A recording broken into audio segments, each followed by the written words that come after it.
1968 a 1988, hace poco más de 50 años. Y es una historia que representa un momento crucial en nuestro país, un momento en el cual hay un cambio significativo que toma mucho tiempo y tiene un costo muy alto. Y ese momento histórico, en julio de 1968, se desata un movimiento de masas en la Ciudad de México que después contagia a todo el país, de estudiantes que salen a las calles, hacen manifestaciones, toman las universidades, viven en las universidades, en los locales que están tomados por ellos mismos. Una huelga que se generaliza prácticamente a todas las escuelas superiores del centro de la ciudad, del centro del país, y que después tiene sus reflejos en otras universidades, inclusive en esta. ¿Qué es lo que pasó? ¿Por qué se desató ese gran e inesperado movimiento? ¿Por qué de pronto los jóvenes, como ustedes, deciden salir a la calle y deciden protestar? ¿Qué fue lo que pasó? Lo que pasó fue una cosa francamente absurda. El movimiento se desata por un acontecimiento insignificante, o que hubiera sido insignificante. Sucede que en una plaza de la Ciudad de México, la plaza de la Ciudadela, hay un enfrentamiento entre dos grupos de estudiantes a golpes. Estudiantes que vienen de escuelas preparatorias distintas, una preparatoria particular que se llama Monterena y una vocacional del Politécnico, que es la vocacional 5, y otra vocacional, la vocacional 2, que están todas en torno a esta plaza, y donde normalmente se encuentran los muchachos, pero de repente un par de pandillas juveniles se enfrentan a golpes, y hubiera pasado como una de tantas batallas absurdas, de origen indefinido, de quién sabe por qué estaban peleando, pero sucede que las autoridades escolares de una de estas escuelas llaman a la policía. Y no llega la policía a tratar de calmar los ánimos de los muchachos, sino que llega un camión de granaderos y arremete contra los estudiantes, los golpea, los persigue. No solamente los persigue en la calle, sino que se meten los granaderos, policías, con sus toletes, se meten a una de estas escuelas, a la vocacional 5, y allá adentro siguen golpeando a los muchachos, incluso algunos maestros que no venían, que lo que intentaban era calmar las cosas, también se llevaban sus golpes. Fue un acontecimiento absurdo, producto de esta inercia autoritaria que representa en ciertos momentos la policía. ¿Qué pasó entonces? Bueno, pasó que los estudiantes del Politécnico se indignaron con justa razón y llamaron a hacer una manifestación de protesta unos días después, el 26 de junio. El 26 de julio salen los estudiantes del Poli a manifestarse en contra de esa violación de su escuela, con esa agresión absurda contra los jóvenes, y hacen su manifestación, 26 de julio. Pero sucede que el 26 de julio es una fecha que significa también otra cosa. El 26 de julio se recuerda a la Revolución Cubana. La Revolución Cubana se conmemora cada 26 de julio, sucedía en la Ciudad de México. De tal manera que hay dos marchas, dos manifestaciones en el centro. Una, la de los politécnicos que protestaban por esa agresión de la policía, y otra, la de estudiantes de muchas escuelas, sobre todo de la universidad, que cada año salían a apoyar a la Revolución Cubana y en contra del imperialismo yanqui, y hacían su manifestación más o menos siempre del mismo recorrido que terminaba en la Alameda de la Ciudad de México. Las dos marchas ni siquiera se tocaban. Una iba de sur a norte, otra iba de sur también hacia el norte, pero desviada, digamos, hacia el este. Ni siquiera se hubieran tocado. Pero los estudiantes del Poli intentan llegar al Zócalo, y en aquel entonces el Zócalo era una zona vedada. Los opositores, los que hacían organizaciones de protesta, no podían tomar el Zócalo. Y la policía estaba esperándolos ahí. De tal manera que estos estudiantes del Poli, que protestaban por la violencia policíaca, al intentar llegar al Zócalo, otra vez se enfrentan a la violencia policial y arremete contra ellos. Pero la otra manifestación, la de los universitarios, que estaba por Alameda, llegan las noticias de que están golpeando a los estudiantes del Poli y algunos muchachos también se van a acercar ya hacia el Zócalo, y entonces eso es una batalla campal, que normalmente los policías hubieran acabado con los muchachos, pero resulta que en aquel entonces, en el centro histórico de la ciudad, era una zona estudiantil, porque había varias escuelas a unas cuantas cuadras del Zócalo. La Prepa 1, la Prepa 3, la Prepa 2, la Escuela de Artes Plásticas, todas están a una o dos cuadras del Zócalo. Y los estudiantes de las prepas salían normalmente, como cualquier viernes, de su escuela y encuentran que en las banquetas hay una batalla campal entre estudiantes y policías. Y algunos regresan a las escuelas y se organizan y salen, y entonces los policías ya son incapaces de controlar la situación porque son muy aguerridos los muchachos, se están organizando y están cruzando camiones en la calle para que no puedan atacarlos, algunos incluso incendian un camión y no pueden controlar la situación, la policía tiene que retirarse y entonces algún genio del gobierno, de la Secretaría de Gobernación, se le ocurre llamar al ejército. Y unas horas después llega el ejército al centro de la ciudad. Pero llegan 2 batallones con armamento de alto poder. Por supuesto que los estudiantes no enfrentan al ejército, nunca lo hicieron. Se meten a las escuelas. Y el ejército comete entonces otra estupidez incomprensible, que es tumbar la puerta de la Prepa 1 con un bazucazo, una bazooka, un arma de alto poder. Tumban la puerta y entonces el ejército entra a la Prepa 1. Hay, por supuesto, heridos, detenidos. Entonces aquello que había empezado como un pleito entre 2 pandillas de muchachos en la Ciudadela, ahora es el ejército entrando a una preparatoria de la Universidad Nacional. Además de esa manera. Y el siguiente, por supuesto, la foto del soldado con la bazooka al hombro, está en todos los periódicos, y hay una respuesta, una reacción de indignación, ya no solo de los estudiantes del Poli, no solo de los estudiantes de la universidad, sino indignación ciudadana. ¿Cómo es posible que el ejército haya hecho acciones como esta? Al día siguiente, entonces, en Ciudad Universitaria, el rector Pablo Sierra convoca un acto en la explanada de la rectoría, donde hay una esta bandera, y el rector pone la bandera, iza la bandera a media asta y dice: hoy es un día de luto para la Universidad Nacional porque la autonomía universitaria ha sido violada. Y no solamente dice eso, sino que convoca a una marcha pacífica, ordenada, que sería un día después, para protestar por los hechos que sucedieron, por una parte en la Prepa 1 en el centro, y por otra parte también en la Ciudadela. Y esa marcha, que es conocida como la marcha del rector, es una marcha inmensa.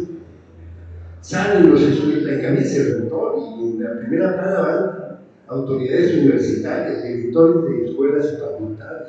Y sale de Ciudad Universitaria hacia el norte, hacia el centro, y detrás una gran cantidad de estudiantes, no solo de la universidad, porque ahí se sumaron los estudiantes del Poli y ya empiezan a sumarse de otras escuelas, la Escuela de Antropología, de Chapingo y de otras escuelas superiores de la normal de la Ciudad de México. Esa marcha del rector es lo que abre el camino al movimiento. 2 días después hay una marcha equivalente del Poli. Ahí no participan las autoridades, se echan para atrás. Pero los estudiantes salen en una marcha que sale de Zacatenco, que está en el norte de la ciudad, hacia otras escuelas del Poli, que está en el casco de Santo Tomás, cerca del centro. Y es una marcha enorme también. ¿Y qué es lo que piden los estudiantes? Desmonte lo que pasó, ese absurdo comportamiento de la policía. Era contra la violencia policial, contra la represión. Y muy rápidamente el movimiento se organiza en una cosa que se llamó el Consejo Nacional de Huelga, o CNH, iniciales, que se convirtió en una pinta que ya se veía por todas partes, Consejo Nacional de Huelga, que representaba a todas las escuelas en huelga, porque una tras otra las escuelas se fueron declarando en huelga. Y rápidamente hicieron también un pliego petitorio, que fue conocido como los 6 puntos. El pliego de los 6 puntos, ya nada más se conocía como los 6 puntos, y todo el mundo sabía de qué se trataba. El primero de esos 6 puntos era libertad a los presos políticos.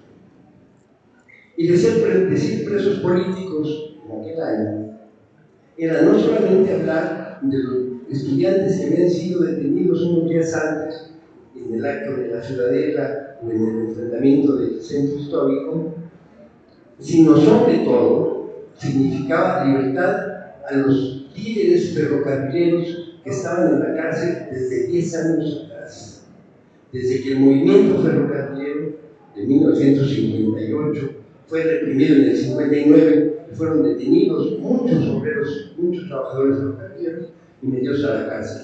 Y 9 años después seguían presos por el hecho de haber encabezado el movimiento sindical, haber encabezado una huelga.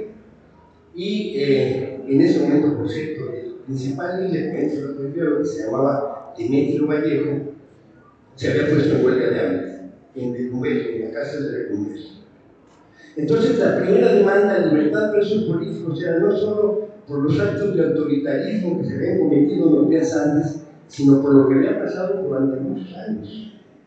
Otro movimiento que había sido reprimido en 1965 era el de los médicos, un movimiento médico que también fue reprimido, que también sus líderes fueron metidos en la cárcel y algunos de ellos estaban todavía en Lecumberri, en la cárcel de Lecumberri. Entonces, la primera demanda era libertad de presos políticos, pero significaba todo eso. No significaba lo que nos hicieron ayer, significaba lo que ha sido el régimen en los últimos años. Un régimen que se ve hecho cada vez más autoritario. El presidente, por cierto, entonces era Gustavo Díaz Ordaz, que es reconocido como el presidente de mano dura de todo el periodo de más violencia de todo el periodo, digamos que va desde 1929 hasta el fin del siglo. Díaz Ordaz. Entonces, las otras 5 demandas tienen que ver con lo mismo. El siguiente punto es la derogación de un artículo del Código Penal Federal, los artículos 35 y 35 bis, que eran 2 artículos que tipificaban el delito de disolución social. ¿Por qué se demandaba la desaparición de esos artículos? Primero, porque eran anticonstitucionales, pero sobre todo porque era el que se aplicaba a los líderes de los movimientos sociales. Vallejo, Campa y otros líderes ferrocarrileros, pero de otros movimientos sindicales también, pero del movimiento campesino también, pero del movimiento médico, estaban en la cárcel acusados de disolución social. Es decir, les aplicaban los artículos que tipificaban ese delito. Entonces, la desaparición de los artículos 145 y 145 bis era otra demanda de movimientos. Y después venían las que tenían que ver con lo que había pasado en los días anteriores. Se pedía la desaparición del cuerpo de granaderos. Que no haya cuerpo de granaderos porque se utiliza nada más para reprimir a los movimientos. Que desaparezca. Esa es otra demanda. Que se destituyan los jefes policíacos, 2 en particular. Cueto y Mendiolea, que eran los jefes de la policía y que eran los responsables directos de las acciones de los días anteriores. Deslíen de responsabilidades en otra demanda quiénes eran los funcionarios que habían llevado el ejército para que atacaran a los muchachos. Y finalmente que se indemnizara a los que habían sido afectados. Esos eran los 6 puntos. Como ven, los 6 puntos tenían el mismo sentido. Era en contra de un Estado autoritario, con el presidente más autoritario que hubiera habido en toda la historia. Y eso fue así. Pero no solamente era eso digamos era la parte formal. Lo que había detrás, lo que se estaba cocinando detrás, era una revolución mucho más profunda. No se trataba solamente de eso, sino de la vida cotidiana. El movimiento estudiantil del 68, por ejemplo, reivindicó los derechos de la mujer, de las estudiantes, y empezó a cambiar el estado de ánimo de la relación entre hombres y mujeres. Por supuesto, el movimiento feminista se va a desatar en los años 70, años después, pero en ese momento se está sembrando esa idea. Somos iguales y tenemos los mismos derechos. Pero no solamente tenemos los mismos derechos, sino los ejercemos, que eso era lo más importante, porque los derechos ya estaban ahí, la igualdad ya estaba ahí, pero había que ejercer esa igualdad. Y el movimiento entonces se organiza, es un movimiento muy democrático, se organiza en asambleas generales, en todas las escuelas hay asambleas generales, y ahí se nombran los representantes que van al Consejo Nacional de Huelga, CNH. Y lo que el CNH hace es discutir las medidas, una discusión interminable. Claro, eran reuniones de 200 representantes de asambleas generales, pero finalmente se llegaban a acuerdos de qué acciones había que tomar. Eran básicamente manifestaciones, pronunciamientos, ese tipo de cosas. Pero no solamente eran las huelgas, las escuelas tomadas, el Consejo Nacional de Huelga discutiendo si hacían manifestaciones o no, sino que los estudiantes no estaban en sus casas, estaban en las escuelas. Y ahí en las escuelas había una vida nueva, distinta. Había conferencias, había clases académicas, había música, había asambleas generales, siempre, interminables, siempre asambleas generales. Y había la producción de volantes. Usted seguramente no les va a decir nada la palabra del mimeógrafo. El mimeógrafo era un aparatito que servía para reproducir, ahora se hace mucho más fácilmente, para reproducir hojas, textos. Y se usaba para producir volantes. Y esos volantes se produjeron en miles y miles y miles. Y esos volantes, los jóvenes salían a repartirlos a las casas. Y esos grupos de jóvenes que se llamaban las brigadas se reportaban y cada vez tenían más actividades, organizaban lo que se llamaban mítines relámpago. Eso significa llegar a una esquina, parar el tráfico, un muchacho se levantaba y tiraba un discurso y se iba. O tomar un cine y del cine hacer un mítin relámpago. Por toda la ciudad. Las brigadas entonces fueron una cosa nueva, las brigadas estudiantiles entonces, que ocupaban todas las ciudades. Grandes iban creciendo, había mucho entusiasmo. ¿Y qué era lo que decían los volantes que se hacían en estos primeros? Pues decían lo que se les pegaba la gana a los estudiantes en ese momento. No había una obligación de decir algo, sino que era por la libertad democrática, por la igualdad, o un poema, o unas frases heroicas, lo que fuera. Lo mismo que las pintas. Estas mismas brigadas salían por las noches y pintaban las paredes con frases significativas o frases que repetían los 6 puntos de catálogos políticos. Resulta entonces que extraordinariamente el movimiento empezó a convertirse en un movimiento social que tomaba la ciudad y otras ciudades con su activismo, con ese activismo que venía de este impulso, de este origen raro, de esa batalla campal entre estudiantes, porque ya se había convertido en otra cosa. Aquí hago un paréntesis para decirles que el movimiento del 68 no sucedió solamente en México. El 68 fue un movimiento mundial. Quizá el más conocido, el más famoso, sea el de Francia. En mayo, en Francia, en París, hay un movimiento estudiantil. Muy estudiantil que se extiende también, en el caso de Francia, al movimiento sindical y que está a punto de derrocar al gobierno del general de Gaulle, que era entonces el presidente. Un gran movimiento, pero ese movimiento es un movimiento principalmente universitario y tiene una gran potencialidad, incluso poética. Las frases del Mayo francés, como se decía, se van a reproducir después en el movimiento estudiantil mexicano. Frases como, por ejemplo, prohibido prohibir, es una frase que viene del Mayo francés.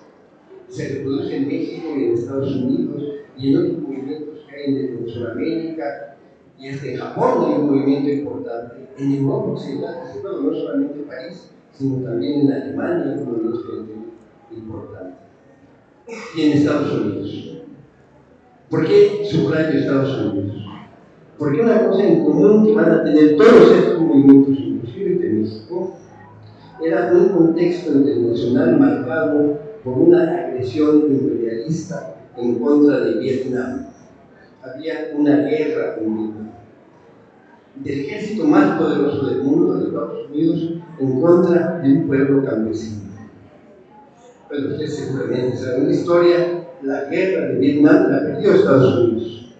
Pero en ese momento, era el momento de la agresión altera con todo el poderío tecnológico del ejército de Estados Unidos en contra de un pueblo campesino. Y se sabía poco. La prensa no hablaba mucho, era una cosa distante la guerra de Vietnam. Pero en el 68, en enero del 68, los vietnamitas deciden hacer la gran ofensiva. Los vietnamitas, que va a ser reconocida como la ofensiva del Tet. El Tet es el año nuevo vietnamita. Y en efecto hay una ofensiva. Incluso toman la embajada de Estados Unidos en Vietnam, en Taiwán. Y envía todas sus fuerzas, el Vietcong, el ejército campesino, en contra de las grandes ciudades. Después de la sorpresa del primer día, que nadie esperaba, los Estados Unidos no esperaban esa ofensiva, se reponen y el ejército de Estados Unidos acaba con la ofensiva los derrota terriblemente, los acaba. Es un triunfo militar aplastante del ejército de Estados Unidos, pero es una profunda derrota política de los Estados Unidos. Porque por primera vez se ven las imágenes de lo que está pasando en todo el mundo. Y el Mayo francés lleva en sus manifestaciones la bandera de Vietnam. Y el movimiento estudiantil mexicano lleva en sus manifestaciones la bandera de Vietnam. Y la imagen, la efigie de un líder vietnamita que es Ho Chi Minh, que inspira toda la resistencia vietnamita. El movimiento entonces estudiantil mexicano es mexicano, pero también con algunas demandas, con algunas banderas, está hermanado con otros movimientos estudiantiles. En Estados Unidos, en la Universidad en Nueva York, hay un gran movimiento. Y ese movimiento levanta otra demanda, que es la igualdad. Porque hay el racismo, hay la segregación de los negros en Estados Unidos. Y hay un movimiento negro creciendo. De hecho, en 1978, el gobierno asesina a un líder negro, que es Martin Luther King Jr., que era el que representaba el movimiento pacífico de los negros por los derechos civiles. Porque en Estados Unidos había dos movimientos negros, el que era por los derechos civiles, que reivindicaba la resistencia civil pacífica, y el de los Panteras Negras, que era un ejército, era un movimiento armado por la igualdad de los negros.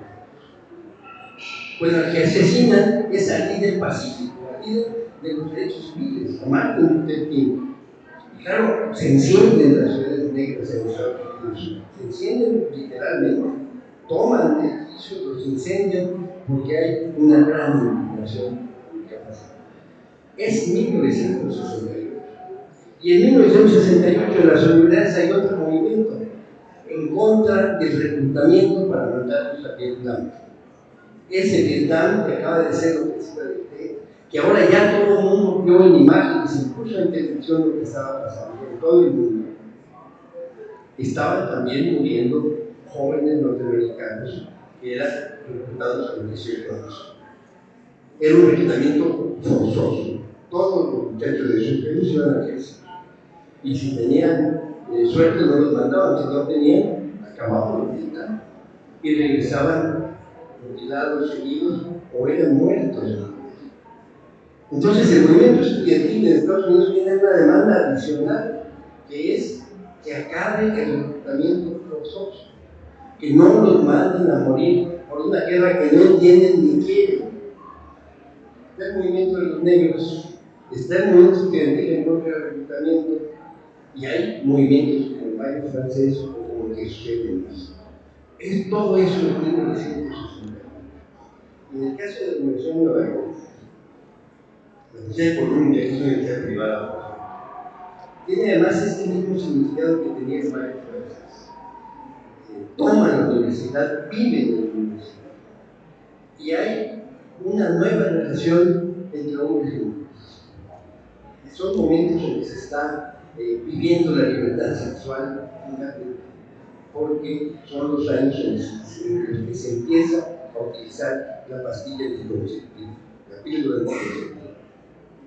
Todo eso junto a ese sistema. Pero en el caso de México tiene ese sello, el sello de la lucha contra un Estado autoritario.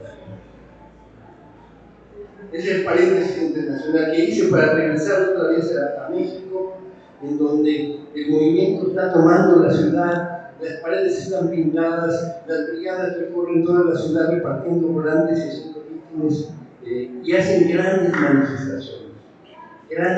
La más grande manifestación que se haya hecho en México hasta ese momento se hace el 27 de agosto de 1968. Va del Museo de Antropología al Zócalo. Y es una marcha extraordinaria. No solamente porque es probablemente medio millón de gentes marchando, sino porque es una fiesta. Esa manifestación es una acción de canto, de baile. Es un momento en el cual el movimiento estudiantil se da cuenta que es un movimiento de gran profundidad, de alegría, irreverente contra el poder. Por primera vez se le puede hablar con malas palabras al presidente, cosa que era impensable. Pero es irreverente, se está poniendo, está habiendo una revolución en la forma de relación de los que eran súbditos para convertirse en ciudadanos, los jóvenes que quieren libertades democráticas. Y están ganando la batalla.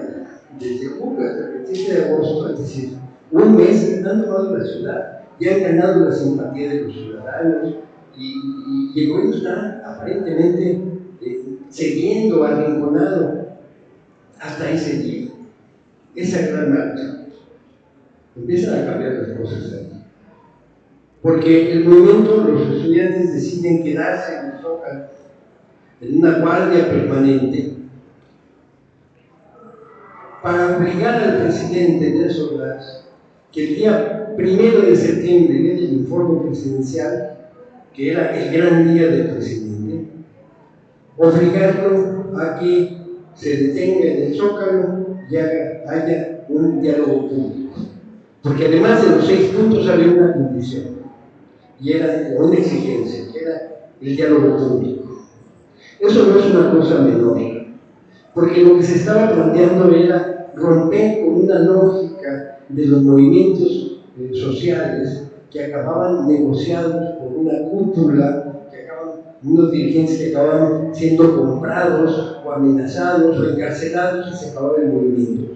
Y lo que decía el movimiento es: aquí no queremos que un líder se reúna con el gobierno y lleguen a acuerdos, queremos un diálogo público. Esa era la demanda, era una demanda que tenía otra vez el sentido de estar en contra de un Estado autoritario. Entonces, el 27 de agosto, después de este gran triunfo, de esa marcha inesperadamente grande y festiva, dicen: aquí nos quedamos en el Zócalo, porque el 1 de septiembre tiene que pasar por aquí el presidente de lo que era la Cámara de Diputados al Palacio, que era un recorrido, digamos, tradicional, festivo, en que el presidente agradecía el amor del pueblo y todo lo demás. Pero no pudo quedarse en la Guardia Estudiantil, porque a las 12 de la noche sale el ejército del Palacio Nacional y desaloja el Zócalo. Los estudiantes a esa hora pues caminan por la noche hacia sus casas, otros hacia sus escuelas, pero es un momento de gran euforia, de gran triunfo, pero también al final de frustración y de derrota. Y el 1 de septiembre el presidente Nelson Ordaz hace una amenaza explícita. Dice: voy a utilizar todas las fuerzas del Estado, todas las fuerzas del Estado, porque tengo esa facultad, para acabar con este movimiento. No dice con esas palabras, pero el discurso es muy explícito. Y por supuesto hay temor después de ese informe presidencial del 1 de septiembre. El movimiento tarda en reaccionar, no sabe cómo reaccionar, pero lo hace de una manera muy creativa, llamando a una marcha en silencio, una marcha silenciosa. Y se hace el 11 de septiembre una marcha que otra vez recorre de Museo de Antropología al Zócalo y otra vez es inmensa, pero con una característica: era absolutamente silenciosa. Y ese silencio volvió a sacudir al país. Ni una palabra, una marcha en la cual se oían los pasos de los manifestantes. Y la gente que se acercaba en las banquetas veía pasar esa marcha igualmente en silencio. La respuesta fue una respuesta muy creativa, imaginativa y muy impresionante. Pero volvió a atacar el gobierno. Y unos días después, el 17 y 18 de septiembre, el ejército toma las escuelas. Entra el ejército a la ciudad universitaria, entra a Zacatenco, toma las escuelas que eran el centro de organización, de reunión, de movimiento, les quita su base, ¿no? Pero por otra parte, da otra vez la imagen del Estado autoritario, que en lugar de recurrir al diálogo, recurre a la fuerza de la fuerza. Y la reacción de la sociedad, por supuesto, se encuentra en el gobierno. Días después, tiene que salir el ejército de las escuelas, porque es mucha la presión. El rector de la Universidad, Barrosier, tuvo un papel de gran dignidad en todo el movimiento, renuncia a la rectoría y dice: yo no puedo seguir dirigiendo, no puedo seguir siendo rector en un estado que de esta manera. Pero la Junta de Gobierno no le acepta. Y empieza a haber entonces reacciones dentro mismo del gobierno encontradas, que no saben cómo reaccionar, y finalmente retiran el ejército de las escuelas. Estando afuera de las escuelas, el movimiento había convocado a un mitin fuera de las escuelas, que estaban tomadas por el ejército, en la plaza de Tlatelolco. Y esa sería el 2 de octubre. Cuando hay una presión muy importante de los dos lados, porque el día 12 de octubre se van a inaugurar los Juegos Olímpicos en la Ciudad de México, que es un acontecimiento que es muy importante para el gobierno. El gobierno pensaba que era la gran fiesta en la cual se iba a presentar como un régimen democrático, progresista, etc. Y está a punto de inaugurarse el 12 de octubre. Hay la idea de que pueda haber una tregua, tanto los estudiantes, el CNH, como el gobierno, da la impresión de que quieren llegar a una especie de tregua. Y de hecho se convoca una tregua que se lleva a cabo entre algunos dirigentes, que el CNH discute si se acude a esa reunión, dicen que sí, y un grupo de dirigentes se reúnen con enviados del presidente, que nombre es profesor, para discutir la situación y encontrar un acuerdo. Esa reunión se llevó a cabo. Los representantes del presidente y los representantes del CNH se reunieron el 2 de octubre de la mañana en la casa del rector de Rosas. Pero el gobierno ya había decidido aplastar el movimiento con las armas. Y en la tarde de ese mismo 2 de octubre, en que supuestamente se estaba buscando un acuerdo para una especie de tregua, el mitin de Tlatelolco, cuando se está llevando a cabo el mitin, hay una serie de señales, unas luces de bengala, quizás han oído esa historia, y el ejército entra a la plaza. que es recibido a balazos por otros miembros del ejército que están en los departamentos, en ciertos departamentos. Pensaban presentar el acto del 2 de octubre como un enfrentamiento entre supuestos francotiradores de los estudiantes contra el ejército. Era absolutamente una puesta en escena. Los que estaban disparando en los edificios eran miembros del ejército, disparando en contra del ejército y en contra de la plaza, o sea, en contra de los manifestantes. Y eso se convirtió, como seguramente han oído, en una masacre. Entonces, el ejército, ordenado directamente por el presidente, fue a la plaza a disparar en contra de un mitin pacífico. Y hubo cientos de muertos, no sabemos cuántos, nadie sabe cuántos, muchos heridos y muchos detenidos. Probablemente más de 1000 detenidos que les fueron soltando y al final quedaron solamente unos 200 de los líderes del CNH en la plaza. El 2 de octubre no se olvida, es una frase que ustedes han oído y quizá ustedes han repetido. Y en efecto, el 2 de octubre no se olvida. Toda esta historia que yo les cuento, me parece muy importante contarla así, porque generalmente lo que se recuerda es la tragedia, es lo que pasó el 2 de octubre en la plaza de Tlatelolco. Eso es lo que se recuerda. Y no se recuerda lo que pasó antes. Esos 2 meses de movimiento, de fiesta, de una transformación en la conciencia de un número muy importante de estudiantes y de sus familias que está empezando a producir una gran transformación. Entre el 26 de julio de 1968 y junio de 2018, cuando ganan las elecciones ante el Manuel López Obrador, pasaron exactamente 50 años. Y volvimos algunos de los que habíamos estado el 27 de agosto al Zócalo a festejar el triunfo y la caída de un régimen autoritario. Muchas gracias.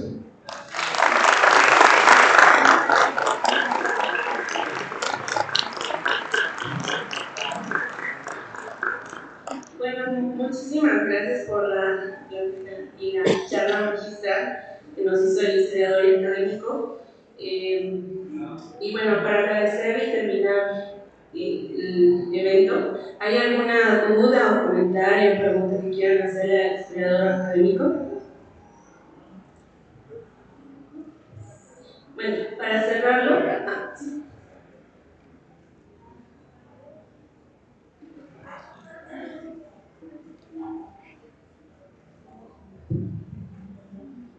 Pues gracias. Primero agradecer esta charla y esta organización y pues agradecer sus palabras. Y efectivamente hemos, pues los que somos hijos del 68, creo que aquí están los nietos o los bisnietos del 68, y un legado importante para la transformación del país, sin duda alguna, porque abrió muchos parteaguas para las mujeres, como usted bien lo comentó. Pero más allá de la anécdota que la hemos visto, pues por ejemplo en películas como de Oscar Menéndez, ¿no? Y algunos otros compañeros que han trabajado esto, ¿cuál es desde su punto de vista el legado pues, histórico, el legado ideológico y el legado político más allá de la transformación con el régimen político nacional? ¿Cuál ha sido este legado que dejó el 68 a estos jóvenes, ¿no? Que están aquí ahora, hoy en día? ¿Y cuál es la tarea que tienen por delante? Gracias, gracias. Bueno, gracias por la pregunta. Es difícil decir cuál es el legado. En este libro, que por cierto ahorita hay unos ejemplares que se van a regalar, que yo escribí hace mucho tiempo, se llama El Principio, 1968, 1988, años de rebeldía.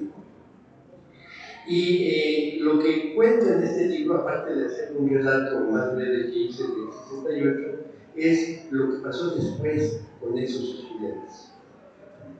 Esos estudiantes sobrevivieron, la gran mayoría sobrevivimos, ¿no? ¿Y qué hicimos después? ¿Y qué hizo la sociedad después? En los años 70 son años de rebeldía, en efecto, ya no de estudiantes, Hay un movimiento sindical muy importante, muy poderoso, entre 1970 y 1975, encabezado por los electricistas democráticos. Pero es un movimiento nacional, que se fue conocido como la insurgencia obrera o la insurgencia sindical, que en todo el país hubo movimientos de huelgas importantes que estaban coordinadas entre sí. Y esa es la importancia de los electricistas, es que era una organización nacional que podía, por lo tanto, coordinar, apoyar a huelgas pequeñas, grandes y medianas en todo el país. En ese movimiento sindical estaban metidos los estudiantes que habían participado en el 68. Distintos lados, distintas universidades, pero yo les conté la parte, digamos, más cercana a mí, que es el centro, que es la parte de la Ciudad de México y particularmente de la UNAM. Pero esta historia se puede contar desde otros lados, desde el Politécnico, desde Chapingo, desde la Normal, y los ecos que hubo en otras escuelas, incluso la Nicolaita, en la Universidad de Puebla, en otras universidades.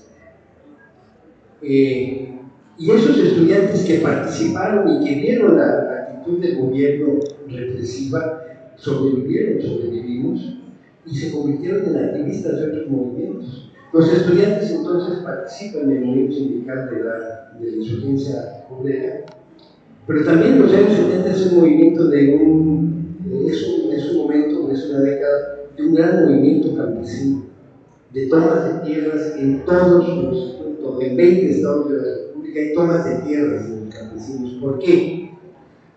Hay tomas de tierras porque el gobierno está diciendo que ya no hay tierras que repartir. Y hay, por supuesto, muchísimos ejidos que no han sido ejecutados, hay muchísimos latifundios que están encubiertos, y entonces el movimiento campesino se levanta y toma esas tierras. Y dice, ¿cómo que no hay tierras? Estas están aquí, les toman. En 20 estados de la República hay tomas de tierras, casi todas son desalojadas por el ejército, pero de todas maneras hay una gran movilización. Y en esas movilizaciones había estudiantes que habían participado en el 68. Luego hay un movimiento muy importante que es el movimiento urbano popular. Las ciudades, después de la Segunda Guerra Mundial, hay una industrialización acelerada en nuestro país y hay crecimiento de muchas ciudades. Las ciudades crecen de manera caótica. Hay colonias que no tienen servicios, pero que crecen mucho y se requiere la gente para el desarrollo justamente económico de esas ciudades, ciudades como Puebla, como la Ciudad de México, Guadalajara, Monterrey y otras. Y entonces hay un movimiento urbano popular, se le llama, que son los que viven en estas colonias, que no tienen servicios, no tienen escuelas, no tienen nada ni transporte. Y lo que luchan es por sus condiciones de vida. En los años 70 nacen esos movimientos que se coordinan en una cosa que se llamó la CONAMU, Coordinador Nacional de Movimientos Urbanos Populares. Y luego en el 79, ya casi terminando la década de los 70, surge el movimiento magisterial en el sur, en Chiapas, en Oaxaca, y llegan hacia el norte, se van hacia el norte, al centro y hacia el norte. Y es lo que se llama la insurgencia magisterial, que ahí surge una organización que todavía está vigente, en Michoacán tiene la sección 18, que después ya es otra cosa, pero en ese momento es una coordinadora ilegal, la Coordinadora Nacional de Trabajadores de la Educación CENTE. Y sus núcleos más poderosos son Chiapas, la sección 7, y Oaxaca, la sección 22. Y reivindican cosas tan elementales como el salario. Son los años 70, y esos estudiantes del 68 están a lo largo de toda esa década actuando, participando como activistas o simplemente como asesores dentro de todos esos movimientos, algunos ya profesionistas, muchos abogados. Pero también hay otra consecuencia. Algunos de esos jóvenes del movimiento del 68 y luego del 71 piensan que ya no hay camino legal que seguir, y entonces se hacen guerrilleros. Y hay muchas organizaciones guerrilleras en los años 70 que son aplastadas violentamente por el Estado, pero que son muy importantes. Hay muchas organizaciones en muchas ciudades, por supuesto, el modelo entre otras. Todo eso pasa en los 70. Por eso yo sostengo que el 68 es como un momento como de expansión, un boom, ¿no? Hay un momento como de toma de conciencia y se va por distintos caminos. También en esos años se acaba habiendo una reforma política que permite la participación del nuevo partido político, la realización del Partido Comunista, el surgimiento del nuevo partido como PMT. Todo eso se va a acumular en los años 70 y va a seguir en los 80, hasta un año que es en el 88, que es la gran rebelión cívica. En el 88, como ustedes seguramente saben, las elecciones antes del 88 eran una broma. Siempre ganaba el PRI, con candidato o sin candidato. Siempre ganaba el PRI. No había manera. Era una mascarada, era un teatro. Bueno, en el 88, cuando se pensaba que una vez más iba a haber un triunfo apoteósico del PRI con su candidato a la presidencia, Carlos Salinas de Gortari, gran sorpresa, pierde el PRI las elecciones y la gana un frente que encabeza un candidato es Cuauhtémoc Cárdenas Solórzano, michoacano, como ustedes saben, que ganó las elecciones del 88 con el Frente Democrático Nacional.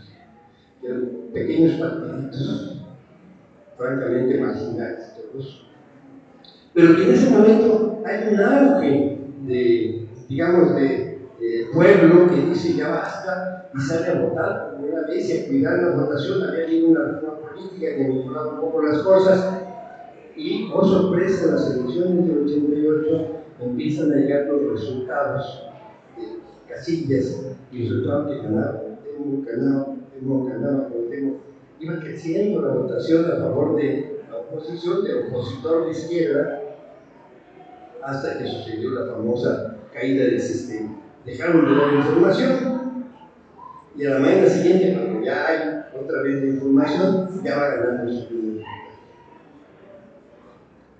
68-88, ¿por qué? ¿De dónde salió esa sorpresa? Hablando de legado que contaba la maestra. ¿De dónde salió esa sorpresa electoral del 88? Pues de estos 20 años de acumulación de fuerza que no se veía, no era una fuerza organizada, era un cambio en la conciencia. Y a partir del 88, las elecciones empiezan a tener sentido, empiezan a ser un nuevo territorio de hecho. Entonces, el legado del movimiento 68 es difícil detectarlo, pero está en todo esto, en toda esta multitud de movimientos y esta transformación muy profunda que está cultural. Finalmente, el 68 fue una derrota militar, una derrota física, pero un enorme triunfo cultural, Y eso es, creo yo, el principal legado del movimiento.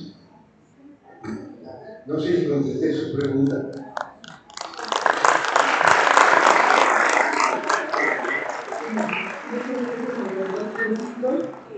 Hay una pequeña dinámica donde el doctor nos va a obsequiar su maravilloso trabajo, en el cual consiste en el que el doctor hará una pregunta al público en general y quien pueda responderla será ganadora o ganador de su maravilloso trabajo y que nos va a ayudar a todos a conocer nuestra historia.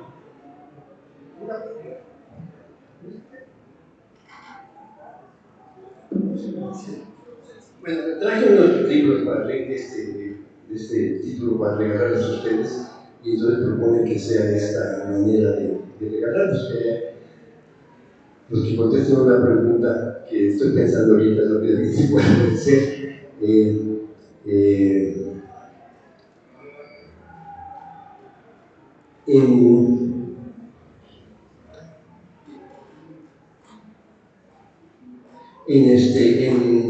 la República hubo un rector que estuvo en la cárcel, que después, en el 68, estuvo en la cárcel de Limberley junto con todos los otros estudiantes.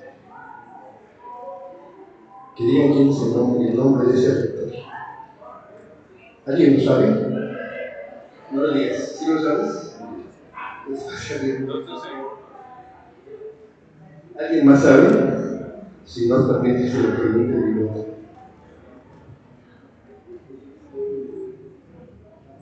¿Sabes también? Dos. ¿Alguien más sabe?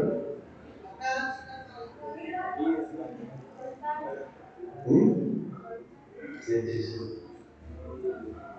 Bueno, ya no sé qué hacer porque hay tres que sí saben. Agarraron tres libros. 4, 5. Entonces al mismo tiempo digan por favor el nombre del rector. El libertario, en efecto.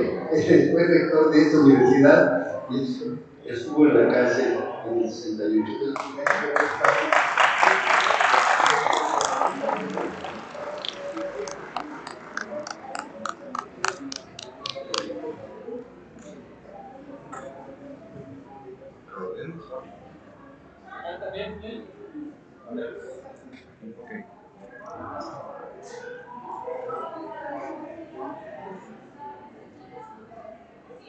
Si alguien tiene alguna otra pregunta o comentario para poder también adquirir el libro, está adelante.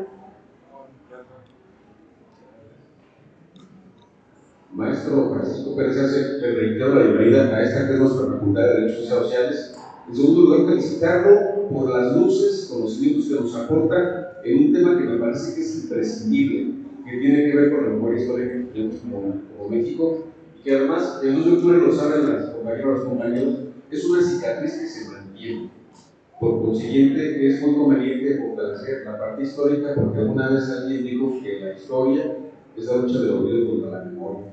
Entonces, felicidades, bienvenido y ojalá que esos debates se continúen. Gracias a toda la Facultad de Derecho por la invitación y espero que haya sido muy provechoso para todas las personas. Muchas gracias por su presencia.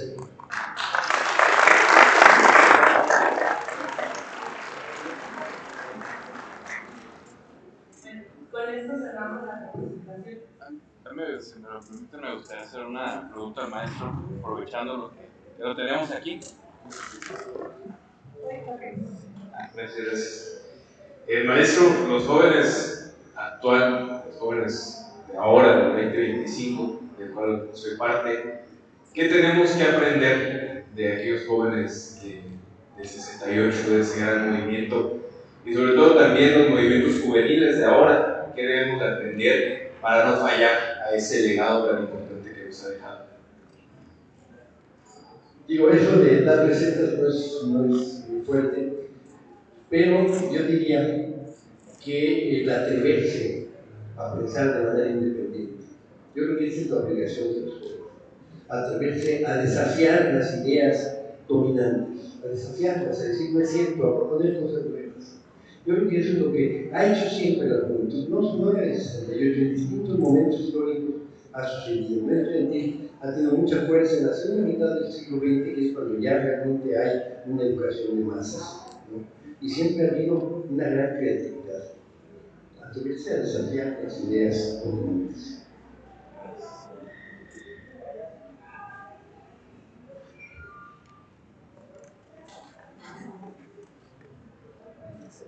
Maestro, muy buenas tardes. Agradecemos su tiempo y su presencia, todas sus palabras.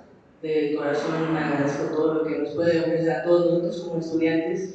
Y yo le quiero preguntar ahora a futuro. Nosotros como jóvenes actualmente, no solo de Derecho, sino en general, todos nosotros como estudiantes, ¿qué podemos esperar a futuro? ¿Qué cree que vaya a pasar con nosotros como estudiantes? ¿Seguirá la revolución? ¿Cree que pase algo como lo del 68 otra vez? ¿O inclusive algo peor? ¿Qué cree que pueda suceder a futuro para nuestros jóvenes estudiantes y para los futuros estudiantes? Muchas gracias. Como dijiste, inclusive algo mejor. Yo creo que las historias no se repiten, se aprende de ellas, de alguna manera se aprende de ellas, pero no se repiten. Entonces tiene que ser mejor que lo que fue el 68, mejor que lo que fue el 71, mejor que lo que fue el 85, que lo que fue el 86, que fue otro movimiento del CEU. Mejor que los movimientos que hubo también aquí en la Universidad de Florida, mejor cada vez, con más conocimiento, con más experiencia acumulada, no de ustedes personalmente, pero acumulada como sector. Yo creo que tiene que ser cada vez mejor. El día de hoy, estamos comentando antes de entrar a esta conferencia, el día de hoy es un día bien importante. Estamos frente a una ofensiva del poderoso país del norte, encabezado por un personaje realmente monstruoso, el presidente de Estados Unidos, Trump, que se ha convertido como en la pesadilla del mundo en este momento, y en particular en nuestro país, en donde quiere dar un golpe que nos va a costar mucho trabajo superar, pero que tenemos condiciones para hacer. El país está fuerte, como ha dicho la presidenta, la economía está fuerte, va a ser debilitada si se acaba imponiendo lo que proponen las tarifas arancelares, va a ser un golpe duro, pero la respuesta tiene que ser una respuesta solidaria, comunal, todos tenemos que enfrentarla y la vamos a enfrentar y la vamos a superar, como sucedió, lo dice Claudia Sheinbaum a menudo, sucedió en el COVID. Cuando enfrentamos el COVID, una cosa absolutamente inesperada, el país pudo superarse, levantarse muy rápidamente. Creo que es probable que estemos en una situación similar a esta. Si acaban imponiéndose las medidas que quiere imponer este hombre, va a haber consecuencias graves para nuestra economía. Y va a haber que superarla, va a haber que enfrentarla con inteligencia, con creatividad, con decisión, con patriotismo, que es una palabra que no se usa mucho, hay que decirlo, con patriotismo. Entonces, no creo que vaya a haber algo igual, sino que yo va a ser mejor. Y la respuesta ahora, en este momento, va a ser notable. Lo que pasa el domingo en la convocatoria que hizo la presidenta a una asamblea de nosotros, donde va a informar la postura del gobierno, pues tenemos que estar atentos y estar dispuestos a participar en lo que hay en su país. Eso es.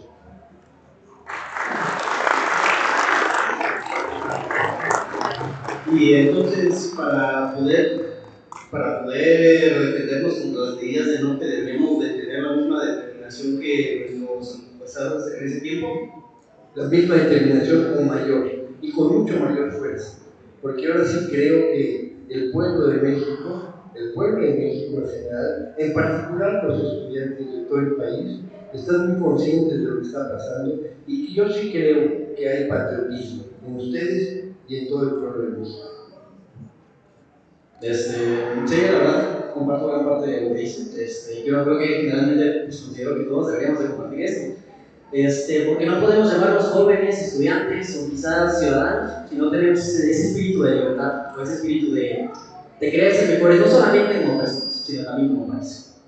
Decía el Che, ser joven y no ser revolucionario es una contradicción hasta biológica. Muy bien, muchas gracias. Y para cerrar el programa, pues no queda más que decir que hay que conocer nuestra historia para no estar condenados y condenadas a repetirlo. Nuevamente agradecemos la participación de todas y todos los presentes. Les deseamos un excelente jueves y nos vemos próximamente. Bueno,